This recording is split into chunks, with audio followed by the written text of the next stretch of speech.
in New Orleans today, which means you've got a Yes. week to make it all the way across the country.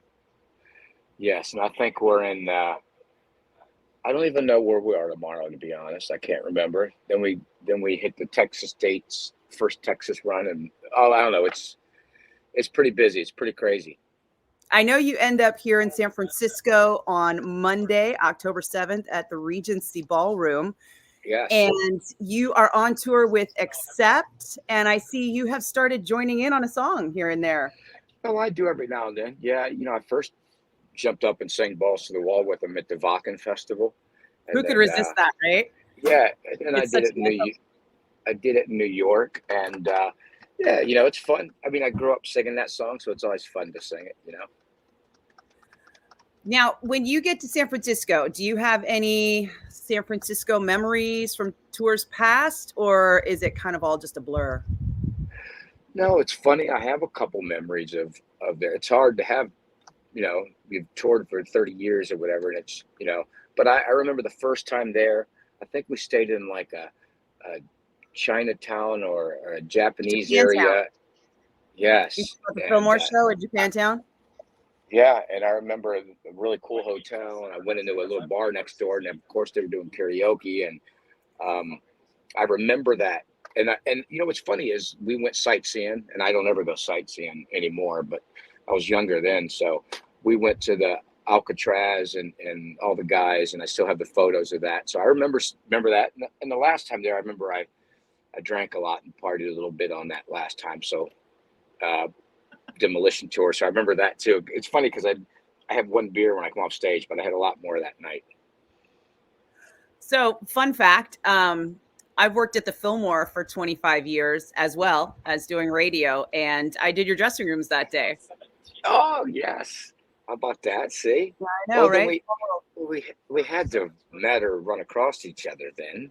We definitely have. We just didn't like officially meet. Officially We were do it. in the Yeah. same place at the same time with a bunch of people having a good time and working and show day. And then, of course, Yeah. most recently on the Monsters of Rock cruise, where I'm a host and you guys played. And so I think I'm the only person in San Francisco that has gotten to see KK's Priest because this is going to be the first time you play San Francisco, right? It is, yeah. I mean, it's the first time on this tour that we've played. Now we played LA when we started the tour. We played LA. So I don't know if anybody came to that, but the first time in San Francisco, and really this tour is the first markets for a lot of places. So it's pretty cool too. It's going to be really exciting to do San Francisco. I was really glad to see that go in there. Yeah, we have kind of a weird thing that's been going on lately where we feel like a lot of tours have been skipping the Bay Area. And we're not sure what the reason is. We think it's maybe a combination of things, people just routing for one, and then the San Francisco market being pretty competitive and expensive to come through. A lot of times bands will be Yeah, like, I think it is that. I think it's a lot to do with routing. Obviously these places put bids up. People don't understand when you skip somewhere. Like, why didn't you come to Seattle or whatever? Well, we probably did. They probably bid on it, but it probably just didn't work out on the days we were around there. And I think that's what happens. So many bands are touring, and I think with San Francisco, it is probably that. I think they're probably just missing out on the shows because of routing and all the reasons you just said. I think hits it right on the head. but that's hard for fans, right? Because that is isn't that the most asked question whenever you do a Q&A or a meet and greet is like, when are you going to come to insert my city here? Well, you don't have to wait for that anymore because they ask you every time you post the tour dates on social media. They'll ask, "Are you coming here?" And it's like, well, we're in the middle of an American tour. We can't just throw in Seattle right in the middle of the tour or something like that. There's even people that said, why don't we play Florida or Ohio? And I'm like, well, we were just there 5-6 months ago and we played Florida and Ohio. I think we played 4 shows in each state. But yeah, and I think their feelings get hurt when they see that, right? They think the band does it. It's us. They blame it on us. How come you don't like us? And I always kind of, because I'm a little bit of a smart ass, I always kind of come back and say, how come you guys don't like us? Because you didn't book us. So, and then they're always like, it wasn't us. And I go, bingo, it wasn't us either. So, I mean, they get upset and I understand it. I mean, Cleveland gets skipped a lot. Cleveland, Ohio. I'm from Akron, Ohio, and they get skipped a lot with the big tours. They've been skipping it a lot and going to a place in Youngstown, which isn't far. The problem is it's an age of we want everything handed to us or right here.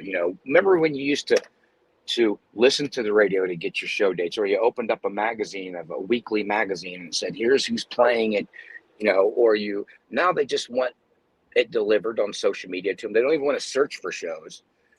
And it's kind of the same thing with all of that, so it's it's a hard thing to do with all of that, but they don't want to travel. They just don't want to.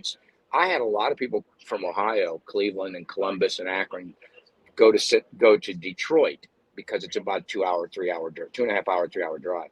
But people don't want to drive anymore. They just they want it in their backyard, I guess. But I understand it though, because we're all a lot older, families and lives and jobs, and if it's and they don't like shows on a weeknight. On a weeknight, exactly. Dude, you're playing. I don't know I can't remember when I used to go to concerts. And I was younger back then, seeing Judas Priest or whoever when I was young, or Maiden. I don't think I ever looked at it and said, "Oh shit, it's a Thursday. I can't go on a Thursday." I just didn't go to work, or I just didn't sleep, and I went to work back when I was younger. But we're fortunate that we have a lot of great fans. Every night we have people go. We drove 3 hours. We have people flying to this show in New Orleans. So people do travel. I guess because we can't play everywhere, like you said, and luckily we're coming to San Francisco, so no one can complain there. See, that's something I love about the Monsters of Rock cruise, because there are a ton of bands on that boat that will never come to San Francisco, period. It either isn't in their routing because they mostly just do East Coast, Midwest, or because they're from Europe, or in the case of Loudness, right? They played the boat, but then there were visa problems before they could play on land. So yeah, it's kind of a unique experience. This was your first Monsters of Rock cruise, right? This is my first one. I've done some other cruises solo. I did some other cruises solo. This is the first Monsters of Rock, and we had a blast. And KK loved it. He wasn't sure. He was like, I don't know, because he's pretty. He doesn't go mingle or anything. He's just going to hang out. It's KK Downing. He goes out, he's going to get mobbed. So right. But he loved it. He had an absolute blast. The shows were phenomenal. The second show he did in that ice skating rink or whatever it is, mm-hmm. They had to close the doors, and it was the first one that it was totally sold out or packed, and they had to close the doors and not let any more people in, and there was a giant line. So the shows were great, the people were great, and I got to watch. I had some friends that came on the cruise, and so I hung out with them up on the deck, and I watched some shows up there. I loved watching the shows with Glenn Hughes and Quiet Riot and Armored Saint, and it was a good time. I think that's what makes our cruise a little bit different. We have a running joke story that we tell about how the first year Kip Winger was like, "Oh, I don't know, I'll get mobbed," and he spent the whole first cruise kind of hiding out in that little top area, and then all of a sudden the second cruise he's like, "This isn't so bad," and now you're like, "Oh, it's Kip Winger again. He's following me. I can't get rid of Kip Winger anymore because he's having so much fun." And it kind of ends up being like that for everyone, even rock stars who were kind of concerned about it. Yeah, I think KK's like that anyways. He's kind of, listen, he's one of the godfathers of the metal guitar playing, and did it. And he's always had that hard to get to person, right? Whereas I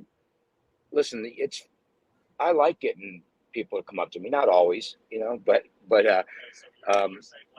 it's weird with me, as I fit in really well with people, so I can just keep my head down with my hat on, and I just look like everybody else. I don't have the long hair or the different, I'll tell my guitar player when there's fans outside the bus and we got to get in, as long as they don't see you get out of the bus, even if they do, I said, put a hat on, put your hair back, and just keep your head down and walk. If you want to get in, you won't do it. But I sat up in the back. My friends always had a table in the back of the deck area, so we kind of sat back in. But it was always people would walk by, and then they would come they would turn right back around and say, "Can we take a picture?" And I love that. I think it's great. It's there's certain. I think it's Ken and Ace Frehley. It's hard for them. It's gonna people are gonna swarm them and be on them, but some of us can deal with it a little bit better. It's a little bit easier for us. Well, I hope everybody had a good time. I would love to see you guys back on the Monsters of Rock cruise because you really killed it. People were so excited. For me, it was the first time seeing the band, and I think it was that for a lot of people. Well, I was hoping we weren't doing it this year. I was just hoping they were going to reach out to me and just to come out on the cruise and be a guest. I had so much fun, and my buddies are going again. They go on a Kiss cruise all the time. They go on the Kiss cruise all the time, and they're coming on it this year. We're not even on it, and they won it last year because we were on it. They're coming back this year. They already got their tickets, and I was like, man, maybe they'll call me and I'll be like a guest on the Monsters of Rock cruise, like a judge, because I've done it before. I went on a cruise. I can tell you that happens. We have people on the cruise all the time that are artists that don't have the band with them, like Joel Hoekstra. Like Joel Hoekstra's on the cruise every time now, whether he was with Night Ranger at the time, but now he's with Whitesnake. But it doesn't matter what band Joel's in right now. He's still on the cruise every year. Yeah, I said, I'm waiting for that call. Hey, Ripper, come on, we'll get you on the cruise. And and I'm not a very social guy either. I kind of quiet and stay back. But it would be so good to be on a cruise where I don't have to worry about doing a little bit of singing. What you do is on the other cruise I went on, I sang a little bit. I did a little guest singing and sang some easy songs. Did a question and answer session, little things like that. Mm-hmm. I was a judge for something, those kind of things. It's fun, but I could let loose a little bit and have a little bit more fun. And then you really walk around and mingle because that's what you're there for, right? You're there to be seen and kind of mingle. But I said that to my buddies. I said, well, maybe I'll get on there and hang out with you again. Who knows? That'd be great. Now, the album that you guys are touring on right now is The Sinner Rides Again. And obviously, first album, Sermons of the Sinner, begs the question, is there a Sinner trilogy in the works? Well, I think there definitely will be. I mean, the response has been so good, especially to the last record. It was just great. And it shows, I mean, the response on the cruise ship was amazing.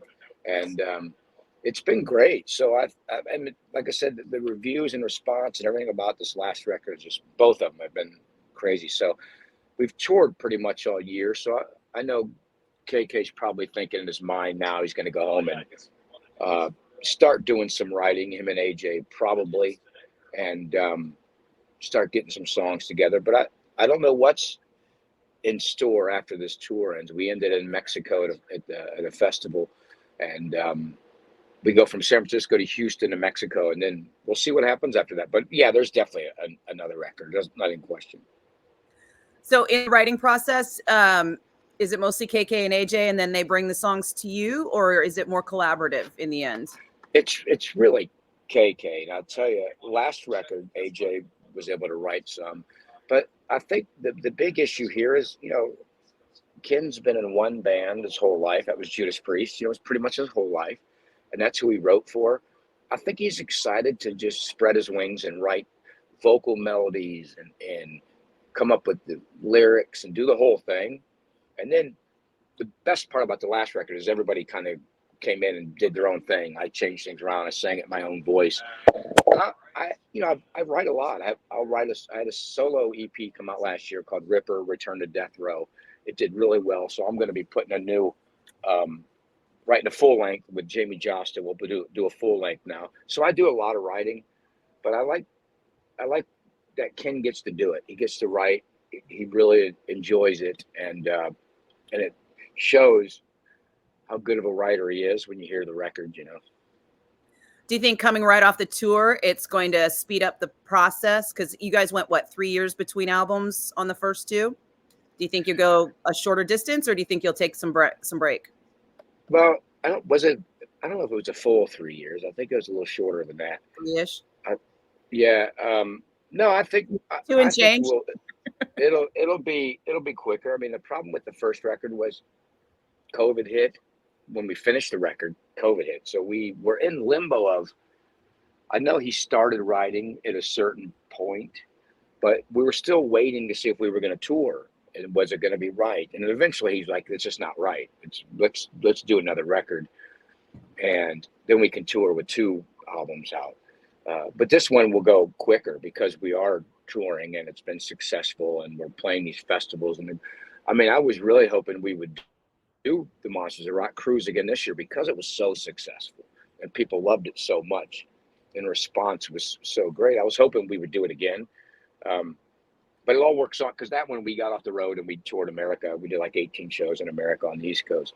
But I think he's going to start putting stuff together right away. I mean, he does it on the road, and I don't know if he's in his room writing or not, but I know he's all ready to start doing it.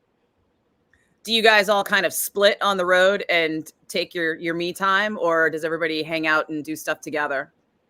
Yeah, a couple of the guys in the band and hang out a lot with the crew because like here, obviously they're in New Orleans. So they went out last night, and the other day we had a day off and we were in Dollyland because we were playing Nashville. So they all went there, and being a singer, I'll hit the hotel gym and relax. But we do a lot of dinners, and Ken on the American tour likes to travel differently than in the bus because he likes to have some hotel rooms and stuff. But we hang out. Ken hangs out. We all hang out as much as we can. We have such a great crew that if it's due, like we had a day off in Niagara Falls, so everybody can, and he's always wanted to see it. So we all went to the Canadian side, and we all went to the falls and went on the Maid of the Mist and took photos and published them. And we had an absolute blast. But yeah, it's I have a little bit of my me time. Just, I've always been saving the voice. I'm singing as good at this moment as I have in my life, and it's probably because I do that. But we still do a lot. Like I said, some of the guys. One other thing is this: the crew, most of them's from Europe and England. The band, the drummer's from San Diego, but the other guys are from England. So they'll really sightsee. They'll really go see, they'll soak it up, because AJ's wanted to do so much of these things in America. So New York City or Niagara Falls or all these different places we've been, they go out.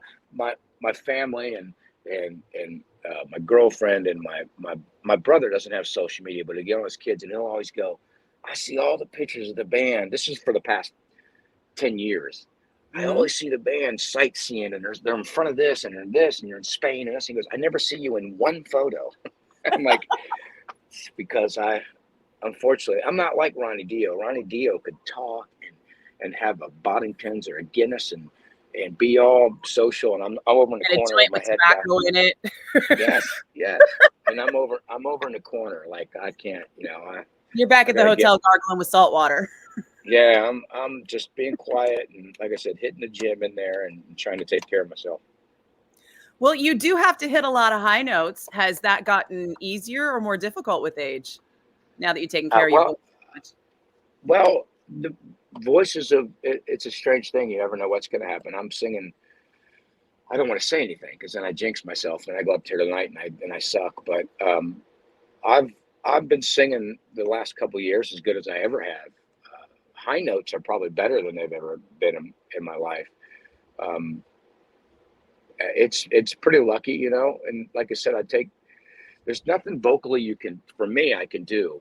The more I think I worry about it and the more vocal exercises I would do, I think I get worse. So I just kind of leave it alone. I take my vitamins. I even watch that. Sometimes I'll take vitamins and I go, oh, I'm not feeling good today. I'm dry, and I blame it on a vitamin, like a new vitamin. Like, oh, I just got a new one. I took a multivitamin. Of course, the min's 50 and over because I'm 57. So I took and I'm like, I didn't sing good tonight. So I took that out of it. I drink collagen. I do all the little things, but I don't do too much. And I just, people say, what? I don't warm up. People say, what do you do? And I say, I just hope. I show up to the gig and I walk in the venue and they go, how you feeling today? I'm like, I don't know. Just give me some coffee. And but I've been singing really good. We have 4 in a row coming up right now. So Usually, if it usually goes right, I get better with each show. So the fourth show is usually my best show out of the four. Um, but yeah, I'm lucky right now. The voice is a weird thing; it comes and goes, and you know, you can't really do things about it sometimes. I'm 52 and I'm doing everything you just said. Yeah, yeah, you're Every putting single thing. lotion, you're vitamin C lotion on, and it's just like when I start drinking collagen powder. Obviously, you do that for your skin and for your Mhm. health and stuff. But I start drinking it because your vocal cords have collagen in it, and then they Mhm. dry as you get older. And that's why your voice. Mentally, I think to myself, well, if I drink it, it touches my vocal cords. Like that has anything to do with it. But um, vitamin C, turmeric, ginger. I Mhm. take a turmeric pill. I take a vitamin Have you added energies or whatever. cinnamon? Yeah, yeah, I do. Cinnamon for the anti-inflammatory qualities? Well, I take before I go on stage, I'll take ibuprofen. And now my drummer drinks. Uh, he drinks. What's the hot? Oh, Not like a paprika. Tabasco or something? Yeah, but it's the powder. Well, I can't think of what it's called. Cayenne pepper. He'll Oh, do a little thing of put in his yep. water. He drinks it. So Uh-huh. last two shows, I always drink a vitamin energies. It's a turmeric ginger energies powder. So Mhm. I put it in my water, and then I've been putting a scoop of that in there, thinking maybe that'll help. But yeah, you just think of everything, and I think Mhm. singing a lot about singing. I think is mental. I think I was singing not great, probably 60% for about 5 or 6 years, and I did everything, every vocal exercise, pills, whatever I was looking up, and it just didn't. It was getting worse, and then I just stopped doing everything. I'm like, I'm over it. I think I smoked a cigarette. Give me a cigarette. I don't care. I give up. And then all of a sudden, I started singing like back when I was a kid again. I'm like, holy shit, what's going on here?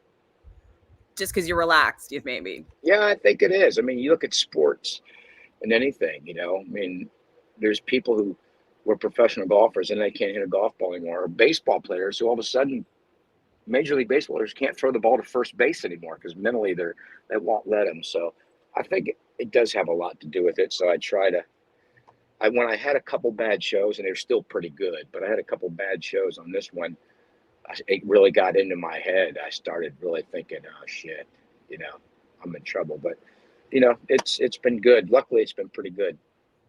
I think psychology is becoming a factor in everything now. Sports psychology is huge, and people kind of were quick to judge Metallica during the St. Anger's time because of their therapist. But if you ask them now, they'll tell you that therapy then is the only reason they're still a band now. Yeah, there's nothing wrong with therapy. I think it's a very, very good thing for people to get. I mean, I never thought of that with my voice, um, but it is something to go do, and you know, it helps a lot of people. And luckily, I talk to myself a lot, so I think that's probably I should be a therapist to myself. I could be both. Like I could just give myself a new title. Um, I'm honestly, it really does help. I think we uh, all need to talk to ourselves more if we haven't got somebody else to talk to at the moment. yes, and I don't actually talk out loud because I want to save my voice. So it's even worse because it's in my head. So I'm just talking in my head. So people probably think I'm crazy. Well, the only real question is whether or not you hear the answer. Yeah, that's Right. probably and well, I hear two answers, so that's even strange. I don't even. So when you're putting together a set list, now that you feel like your voice is doing better than ever, how do you choose between the children? You've got two Yeah, albums and all of the Judas Priest catalog, plus you're wanting to pay special attention to the albums that yeah, you were on because they didn't get a lot of attention, like all of metal, during the time period that they were out. yeah, and they get no attention now. So, um, yeah, I think that's the biggest one that the fans complain about is that we don't do enough of My Era. We do one song from it, but it's really tough because we do about half and half in the set, kind of half KK's Priest, half Priest. We'll do a couple hit songs from the Priest era that I don't like. We'll do Breaking the Law, and I don't want to really do it myself until I do it. You know, until you're people will all. It's really fun. It's the one song people go, oh my god, they're doing Breaking Law. I don't want to hear it. Do it. Then when you're on stage and you do it, it's just the crowd is just crazy. I always say to the crowd, this is the song for someone who doesn't want to be here, a wife, a girlfriend, a friend, a family member who just doesn't want to be here. You'll know this song, so you'll like it, and it's crazy when you do it. So we have to do those, but we've put Sinner. Last tour we did when we were on the Monsters Rock, we did Victim of Changes and Beyond the Realms of Death. This tour we're doing Diamonds and Rust, the version I did with the band with all the high notes and stuff, and Sinner, and then we're doing Before the Dawn from Judas Priest record, and they never played it live. KK's like, I never played that song live in my life, so we wanted to do it. It's just a slow, cool song, but it's you had to hard. go back and learn it. Yeah, it's a great song, and we opened the show with 3 KK's Priest songs right out of the gate. So, and best part is the Priest songs, the KK's Priest songs go over as good as anything. The crowd sing those just as good as anything. But it's really hard doing a set list. You're never going to make people happy. So you just make one that makes us happy and feels good. And this set list just runs so great. And but it's hard. But the biggest complaint is two complaints. Maybe not more KK's Priest, and definitely not more of my era Judas Priest. That's a big complaint from people. Well, that's why you just have to come back around. We'll come back around, and also when I tour solo, I play a lot of those era Judas Priest songs, so they can come watch me solo. So there we go. But we will do more KK's Priest songs. The next tour are Judas Priest songs of my era. I think there's not a question. We'll probably throw one more in for sure. I'd love to do One-on-One from the Demolition record. I think that's a big one. Because the set list isn't changing up on this run, right? It's pretty set in stone. It's set in stone. Because we go with the screens in the back, and they're all to a click track to do the screens, and it's a real show. So I think if it's me doing a solo tour, I would change things around with my tours because it's pretty plain and it's easy, but with KK and that, it's not one that you change up that much. So no, it's pretty much cut and dry. How do you balance all your projects? I mean, your resume is pages and pages of musical projects. You just can't stop. Yeah, fortunately I can make a living in music. If I people I say, how come I'm not in one band? It's like, well, then I would have to be, then you'd have to have a day job, right? Yeah, I'd be a greeter at Walmart or something like that. Could you imagine like me greeting people at Walmart? I'm like, welcome to Walmart. And I have to check your receipt and see if you've paid. By the way, did you get my record? It's aisle 5. Yeah, aisle 5. You want me to sign that receipt for you? But I get to do it. I get to sing for a living and do all this stuff. So it's great. And like I said, right now, KK's Priest is the main thing. It's obviously the main thing, but the Ripper record will be it as well when I work on that one. I mean, like I said, the last one with Jimmy Josta produced it and was on his label, Return to Death Row. It was so good, and little heavier, a little more thrash. But it was so it's hard. Listen, it's what I do for a living, so it's easy to really juggle things around. The only thing you have to watch out for is like, what are we doing at the beginning of this year? Because if we're not doing anything, I have to book myself shows. Mm-hmm. So I need to know in advance, and a lot of times it's always like, well, I don't know. And I'm like, well, I need to know because I got bills. But that's about the only thing. But I've managed to do it quite well, and I'm pretty lucky. I mean, listen, it's a lot easier trying to worry about where I'm going to be playing than if I was a roofer in Florida or something like that. Then that would suck. Yeah. Nothing against roofers in Florida. Nothing against roofers. What I'm saying is that's a hard job. Just before I get a message from somebody, a death threat saying I'm a roofer in Florida and you can go to hell. And I feel like if I was a roofer in Florida, I'd be in hell. So then I really, that's, I'm lucky at what I do for a living. And the hurricane would put you both out of work. Yes. Yep. So it's been forever since you had your time in Judas Priest, and it was always controversial.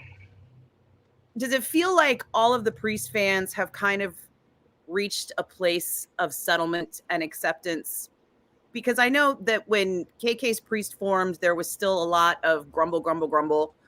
But here we are, second album. You guys are on tour, and it feels to me like Priest fans are saying, okay, we're good. Mom and dad got divorced, and we don't have to choose between them anymore. Yeah, I think they are. I mean, the Judas Priest time, the worst thing about it was just a horrible time for heavy metal. I mean, I think if it was a different era, if I would have joined in the late 90s or the late 80s, I mean, I did join in the late 90s. But if I would join in the late 80s, I think it would have been different. I think it would have been a whole different thing, a little bit. But this is different. And I think what people understand also is they're hearing these records and they hear KK's writing. There's two things that come out. They realize how much he wrote and influenced Judas Priest in the first place, because these records, when people say it sounds like Judas Priest, I say it sounds like KK Downing. And I think people, if they're angry about it, I mean, there's typical trolls on the social media who bitch about the name or bitch about KK or bitch about me or whatever. But most of the real fans of Judas Priest would be great with it, because they would have Ripper and KK together making great music. You have Judas Priest making great music and touring. So I think you have two things out there that is great to see. So I mean, but again, people just like to.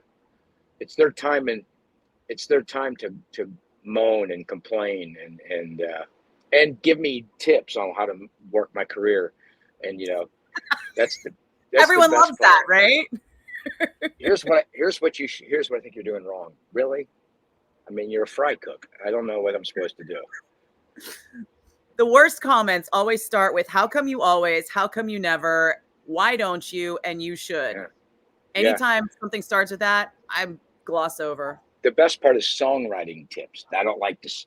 These songs are written bad. I'm like, where? Then I'll ask them, can I see your hit songs in your resume? Can I see them so I can get some ideas? And it pisses them off that I answer back. I say some pretty funny things back, and I can't help it. My band and my crew laugh because they'll go, "You said that?" Like someone will say, "Ripper, you suck," and I'll be like, "So's your mom," like a little kid. Tell her the band says hi, and they're like, oh. And then I'll message the manager of KK's Priest, say, "Hey, I put something on the KK's Priest page. Let it simmer for like 30 minutes, and you better take it off." But my band laughs at me because I'm just so sarcastic and funny. But I will say, can you please send me the link to your stuff so I can see it and see, because I want to see the hit songs you got, because you know how to write songs. So, man. Or a band will tell me something somewhere. Swear to God, this is the truth. And I'm like, well, this is why there's a difference why you're opening and we're headlining. I mean, this is just, you're giving me ideas of what we should do, and people just the are. Opener popped off to you? Yep. It's kind of funny, it's that what people do is hilarious, but most of the time they don't do it around you. They do it on the social media, because you're going to get the same crap. I know you get crap from people too. So all people day, every day. Yes. And it's funny. And I'm so, all I use social media for 99% of the time is posting what I'm doing in my career. Every now and then I posted pictures of my kids or something like that, or my gym. I've been working out the last 2 years and lost a lot of weight and got healthy, so I'll post my journey on that. But I don't do anything else. I can't imagine going on somebody's page, seeing a band. Oh, look, so and so did a new record, and then you go up there and go, "That's terrible. You're a terrible singer." And I'm like, well, people do these things. I mean, and I have a bad problem of answering back. You know what, though? I feel like as elders in the metal community, somebody's got to be mom and dad in the room. But my answers are smart ass, sarcastic comments. They've always got a tin of humor. I mean, what lead singer that's been around like me and been in all the bands I've been, had the career and all the things I've done, answer somebody and tell them your mom sucks too. It's like I'm a 12-year-old, you know, when I do it, but I'm laughing. I'm like, your mom sucks too. And then I might tell one of the band says hi. I'm just like, and they look at everyone, you know, and it's like, I love to be smart ass because you got to have it. You can't get mad at him. You just got to be funny. You got to have a, you know, or sometimes I just say, thank you. You suck. Thank you. You know, I appreciate it. You know? I think I'm what trying. happened is our generation used to do that in person. There would be Yeah. a whole group of us at something somewhere talking shit, and you could tell the spirit it was meant in. And Yeah. now the internet has taken that away, and we're still coming from that place of like, hey, kid, come on. And I Every, think other people are taking it a little too seriously. they're taking it. Everybody's a critic, and it's fun. I have fun with it, and you know, 99% of the time my comments are just like that. It's just fun, you know. It's just everybody's a critic. That's why I answer back so serious, like, well, thank you. You know, I'll work harder next time. I'm trying to get better, and you know, things like that. So it's just I like it. My crew just laughs. They go, I saw what you wrote, or they'll see somebody post something, and then they'll wait. They said, I knew you were good. They'll just wait for me to say something. I don't, to be honest, I don't need, like, if KK Priest posts something, I will only read comments when I see it, probably the first day.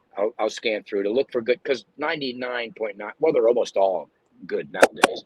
I think the trolls have all left and finally given up. But I read just a little bit, but I'm not a comment reader most of the time. It just sticks out. When something's first put on, I'll read to see how the vibe is, you know.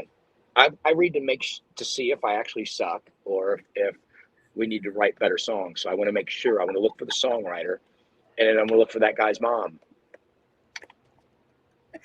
Hey, buddy, your mom's hot, by the way. Hey, Can you hook hey. me The best part is the band says hi. Tell her the band. I mean, Well, who in does the that? end, honestly, the fact that you're there at all, I think speaks more volumes than whatever it is that you're saying, because people are desperate for that personal connection with the band and always have been. Yeah. You know, we used to write real paper and pen letters to bands and send them off into the universe, hoping that the fan club would deliver it, kind of thing. Yeah. And You know, now I it's sent so one to Judas Priest. After some revenge, and they never sent nothing back. Never. You believe that? So finally, one of the first things I told him, I said, "Can I finally be in the fan club? I mean, I've sent you something, and you never sent me anything back." But you're so right. It was so good. I mean, my kids and the kids nowadays, they still have rock stars. It's in a different way, but they still have their bands. I don't know who these heavy metal bands are. My nephews listen to, but they got 50 million views on YouTube and stuff, right? So it's not like when I hear old school people who are so stuck in the old days that all they say is there's no new bands. Well, there is. We just don't listen to them, you know. My daughter listens to country, so I hear that all the time in my car, but we don't listen to them. But they still have them. But it's the untouchable rock star and the musician, because you know, now we got to know, you know, what they're eating for dinner, their picture or their photo with the ashless chaps or whatever they're putting on social media. We're fed that all the time. So we just like you said, we could only see them in a magazine, on MTV, hear them on the radio. We didn't know what was going on. They were just stars, man. They were untouchable stars. I mean, Judas Priest, when I was young, in the mid 80s, that was the only band posters on my wall, you know, and then walking in and seeing them. The greatest thing I always say about this, it's a sad thing and a cool thing, is they were my idols and everything when I was, you know, in my teens. And then when I joined them, I lost my idols because they became my friends and family. But I lost my idols. I lost these guys that were untouchable, you know. And nowadays, people, you know, I mean, the only way, I mean, I'm bad at this because I answer people back. I mean, maybe I should stay back and not be untouchable, but I don't hang out outside and I don't do things too much where people can see me here. I go in, I come out, but I am touchable on social media. And maybe that's worse for me to keep that rock. Because when I joined Judas Priest, they said, Don't go hang out with people unless they're at the bus. You sign the stuff going out to the tour bus, but keep that. And they were this. I took this. Keep that rock star thing. Keep it separate. That's what's weird about the cruise. That's why some of these old ones, Kip or the people who are around in big stars, KK, they sometimes still have that. It's good to be that rock star. It's good to be untouchable. Then when people see you, they're like, there's people out here that are fans of KK's whole career and never met him, never saw him up close. And some of these are like, and we don't do meet and greets, which we should be doing paid meet and greets. Ken doesn't want to do them. I'm like, man, that's, we do 10 a night. These people haven't seen you. They'll go, it's been, I've been wanting to meet him since 1977. And it's like, it's pretty cool to be like that, I guess, it's untouchable. I mean, once the having worked backstage at concerts for 25 years, I can tell you once that mystique is broken, it's never coming back. No. Also, no. I don't think you lose it with a meet and greet. And I think nowadays, like I said, nobody gets physical presence of a rock star anymore. And meet and greets have become kind of the way to do it. Well, yeah. And, people are against paid meet and greets. You're going, fans shouldn't have to pay for it. But I have a different look at it. I mean, I don't want to do them either because I want to chill. But it's their opportunity. You're offering it to them. They don't have to.